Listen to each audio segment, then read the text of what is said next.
Welcome to another Anyone Can Code. As you know, I am in Adelaide. Well, you don't really know, but it's pretty nice here. I'm at the beach. But anyways, I'm Yuma and I have published several apps on the App Store. Now I'm gonna teach you more about Swift, but first, I've been doing an app on this past few weeks and here it is. Oh, I'm so hungry. Do you know where we should eat? I don't know actually. Well, let's just think about a place we should eat and we can just keep walking. Oh, I'm starving and we still haven't found a place to eat. Oh, I know! Look here. The hunger button app. Just tap the button. And it'll look for a place to eat. And it finds a random restaurant nearby you. Oh, look. Wow, what a nice restaurant. It's wow. I think I want to go there. Yeah, me too. And they also have the directions here, so you know which way to go. Problem solved! Well, what do you know? It's out now, it's free, and it's in this link down here. So let's continue by teaching you more about Swift with this app here. So today we're going to learn about particle systems with this app. Now, particle systems can be used for adding that little cool effect just into your game and like this. So yeah, basically you just tap anywhere you want and just some fireworks will just shoot out. So yeah, that's it. So let's get started. So here we are back in Xcode. We're just gonna open up Xcode and we're gonna do a new Xcode project. So we're going to do a game again, and we're gonna name this Particles. I mean, it's just simple and yeah, particles.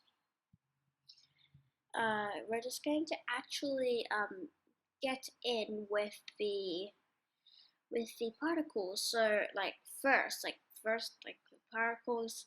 Yeah, we're just gonna create that first. So what we do is file, new file, just like how we just create any normal file, and we're going to scroll down. So what you will see here is just what I'm seeing here, but be sure to select iOS, okay?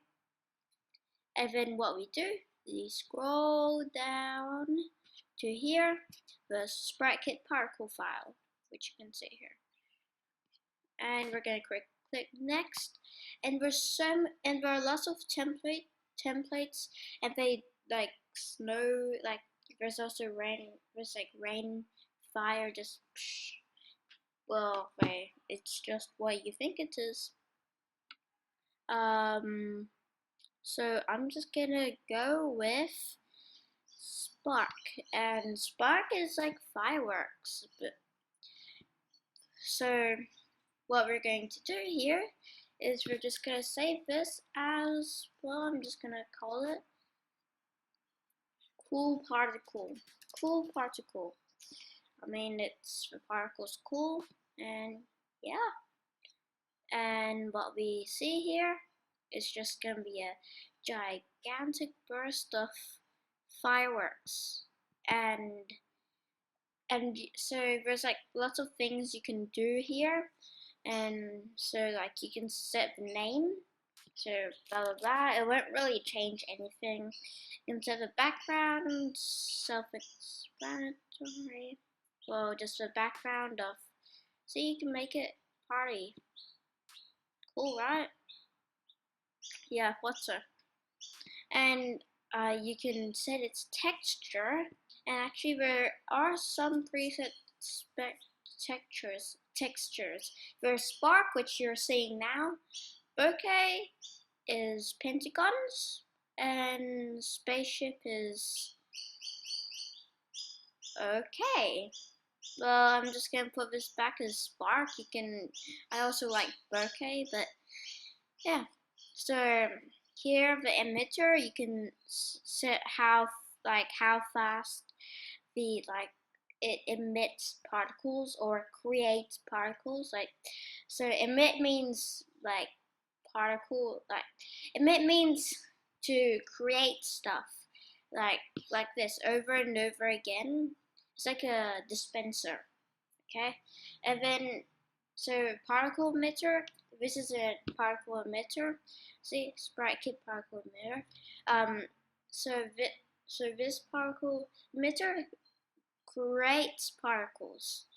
So yeah, that's what it means. And the lifetime is, well, basically how long you want it to live. You can see, you can have it at any lifetime, and you can set its size. See, it's getting longer. Now it's getting shorter. And it's getting really laggy here, so I'm just gonna turn down this lifetime. There we go. Oh gosh. Here we go. And I'm just gonna set this to 1000. There we go, that's better. Very laggy. Very, very laggy. Okay. It's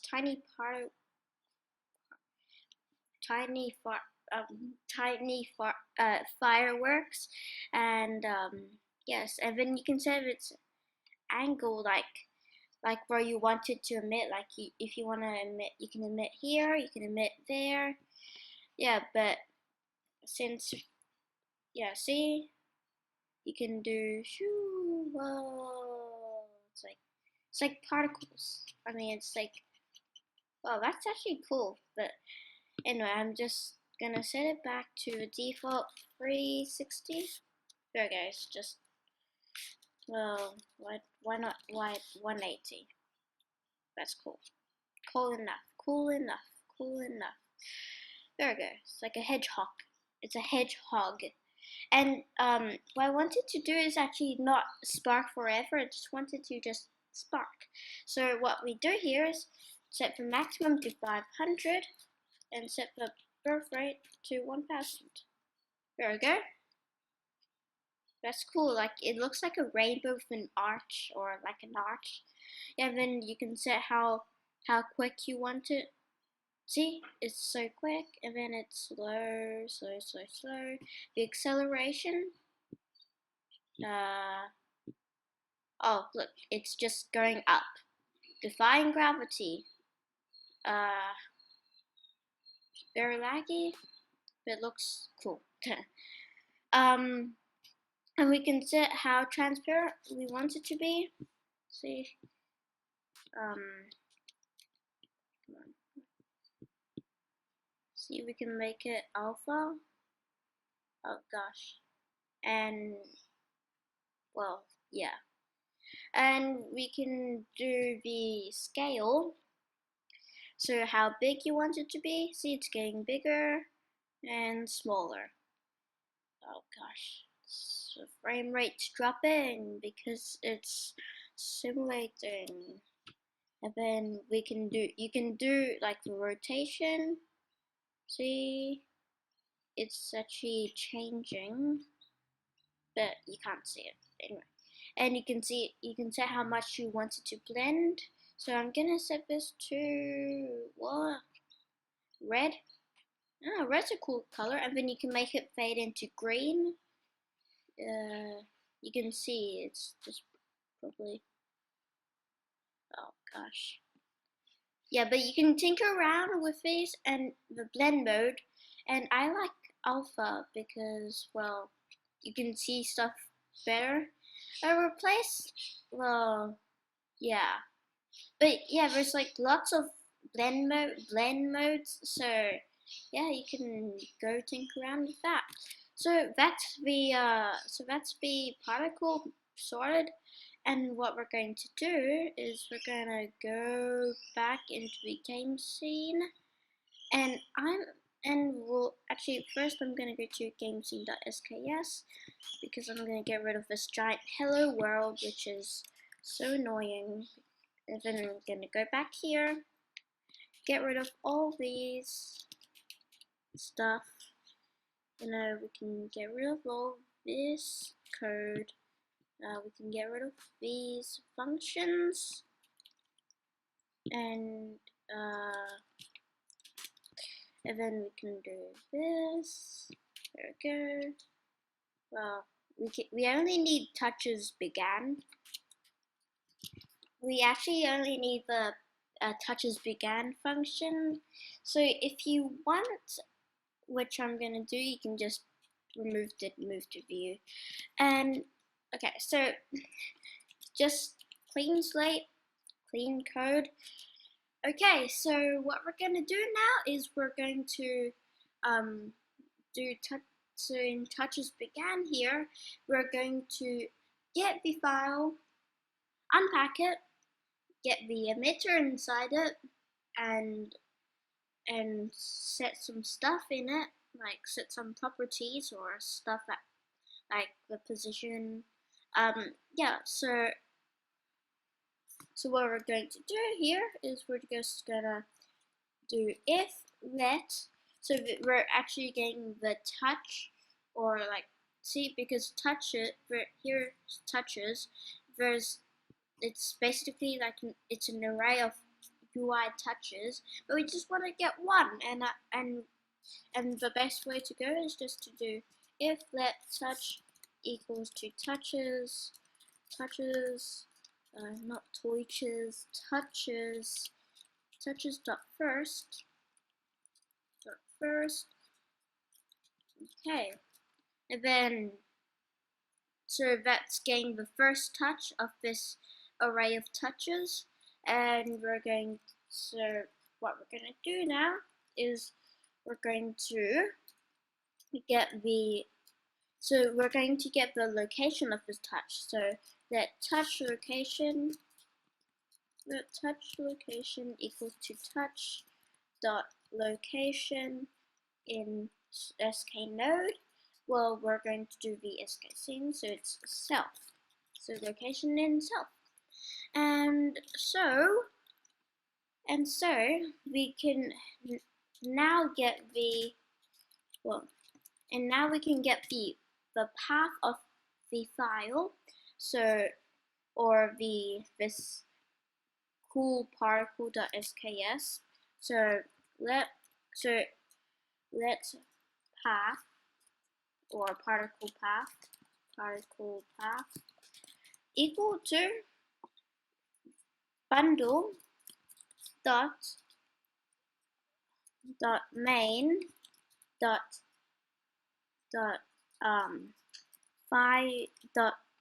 resource, path for resource of type string. So these require strings, and what we're going to do here is we're going to get the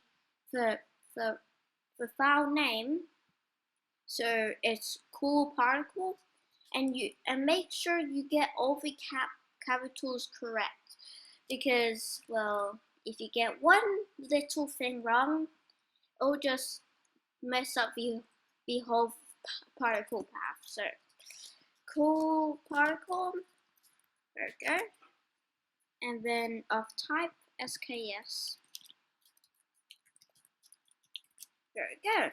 And so what we did there is we just got the file, or the path. We didn't actually get the file yet. It's like we're getting the address because of the file or place, you know. So cool particle.sks down here. Oh yeah, and just to mention, you don't need the dot, okay? You just do so it's basically doing everything. Cool particle here, SKS here, but exclude v dot. And then now what we're going to do is we're going to unarchive it. So basically what we're doing is we're unpacking it. So we're just going to unpack what's inside the file, and that thing is an SK emitter node. So let particle, or actually or the particle emitter. So let particle equal to NSKey unarchiver, and so it's basically unarchiving it. Actually, no, this is archiver, not unarchiver. Yeah, so basically we're doing, so what I told you, so we're unarchiving it, and I told you what it means. And archiving it, if you're wondering, is to just store it. Just store it in the shelf. Just store in the shelf. And then we're going to do NSKey unarchiver dot unarchive object with file string. So this bundle.main.path is gets, so it returns, so this path for a resource returns a string. And first it's an optional because it could probably be wrong. So first we're going to unwrap it, just, and because we know that this file is here, as you can see here, the cool particle.sks. So, and this wants an unwrapped string, so a string which is not empty. So this will return a string, we unwrap it, and then now we can put in the particle path. Very good. And then what we're going to do, we're also going to have to convert this, because see, this unarchived object will return any, and it means any class, anything. Yeah. So, but we know that this inside there is a SK emitter node. So we're going to convert this into an SK emitter node, not an effect node, emitter node. So remember to do as, so as with an exclamation mark, because you see this could mean that it might not work, it might fail, and this will like scream out, it will fail, they might fail, so just do exclamation mark. And if you do question mark, well, it works, but we just know what's inside it, so we'll just do exclamation mark. And then what we're going to do now is we're going to actually, we're almost there, we're almost there. So we're going to set its position and its other properties. So position, so we're going to do particle, you can also do the name. And this name will actually, it's just for tagging, if you have multiple ones, like multiple particles, and then so you can actually just tag them as a name. And yeah, and I'm just gonna, well, you don't need to do this because we only need one particle, like we're only creating one. Well, but if you tap it, there's going to be multiple. But yeah, so I'm just gonna name this Collier because it's a cool particle file. Anyway, so what we're gonna do is we're going to set the particle's position. Now the position, well, is just the position, like where we want it to go. And see, we got this, and if you remember, well, I'm sure you remembered like a few minutes ago, that see, this touch location is we're going to set it to its touch location. So we're just gonna put in touch location. There we go. So you set the so we're setting the position into a user's touch location. So oh yeah, we also need to do particle.target node equals to self. Now it's basically like a delegate, which I've told you like a few videos ago. Yeah, so it's basically just so here it's just the node that renders the file, like the particle, and like just renders the particles. Boom, yeah, so that's basically what it is. Now after this, we are all set to go, and what we can do now is we're just going to do add child SK, and then we're just going to add the particle into the scene. Particle. Okay, so we're ready to run this. Okay, so here we are. And oh wow, it's dropped down to 1 frame per second. Oh, don't worry, because this is a simulator. Like, I'm running this computer, and it has to handle like this everything, this video. So yeah, then as you can see here, see wherever we touch, particles. Wow, see, so there we go. And well, this is what we need, and I'm gonna stop this because, well, yeah. So anyway, so I hope you've learned something in this video, so I'll see you later. That's it. For more, visit my website www.madebyuma.com, and the link to my finished files, which is in my GitHub account, is in the description. Anyways, so if you have any questions or a suggestion, go down to the comments below and just type what you want. Anyways, for now, goodbye. Okay, you're still here? Anyways, I'm hungry now after all that coding. So yeah, let me just find some food. So just let me go. See ya.